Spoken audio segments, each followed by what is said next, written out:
On Thursday, March 24th, North Korean state media claimed that the leader Kim Jong-un had overseen the test of a new intercontinental range ballistic missile. This missile, called the Hwasong-Po-17, represents the largest missile ever tested in North Korea. The purpose of this missile is likely to eventually carry multiple nuclear warheads. North Korea has continued to develop its nuclear forces, despite Kim Jong-un having declared the country's nuclear deterrent complete in 2017.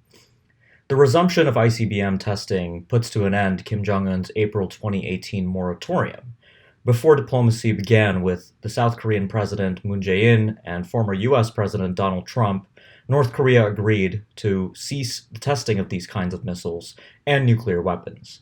In recent weeks, Kim Jong-un has ordered the resumption of this kind of testing of long-range missiles and possibly of nuclear weapons.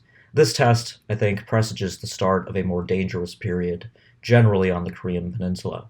The North Koreans are maturing their nuclear deterrent, they're developing their capabilities, and we should expect to see further testing of these types of weapons. The significance of North Korea's latest missile test, I think, is important to understand. It's not a game changer. North Korea has had the ability to hold at risk targets in the US homeland since 2017. However, what this missile does represent is a shifting nature in the qualitative capabilities available to North Korea. North Korea is growing more sophisticated generally, and most importantly, it now appears to have the ability to produce large launch vehicles for its large missiles internally. This was an important bottleneck for its program earlier, and this appears to no longer be the case. The advancements that North Korea has made in recent years are likely to continue, as Kim Jong-un has outlined a set of military modernization objectives that he wants to see pursued, likely until the end of 2025 and possibly into early 2026.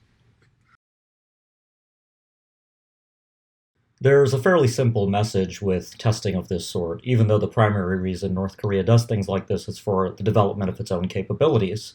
If there is a message, it's basically telling the United States that nuclear deterrence is a fact of life today, that North Korea can hold at risk targets in the United States with increasingly capable ICBMs.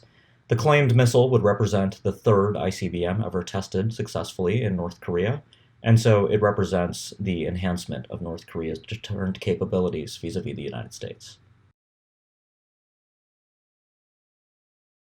Unfortunately, the United States and its allies don't have many tools in their policy toolbox at the moment to dissuade Kim Jong-un from carrying on with the 5-year plan of military modernization that he has already laid out internally in January 2021. The US response will be to sanction North Korea, to call a meeting at the United Nations Security Council, to coordinate with allies, and while these are all useful steps to be taken, none are likely to deter the future testing of missiles by North Korea. What North Korea is ultimately seeking is to establish a new type of relationship with the United States, one that begins from the premise that the two countries are sovereign equals as nuclear rivals.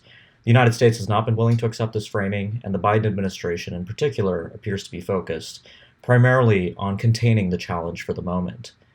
Until Kim Jong-un finishes his modernization program, and until North Korea's internal situation improves, including economically, and perhaps until even the COVID-19 pandemic is deemed no longer a threat to North Korea, we can expect very little in the way of diplomatic negotiations.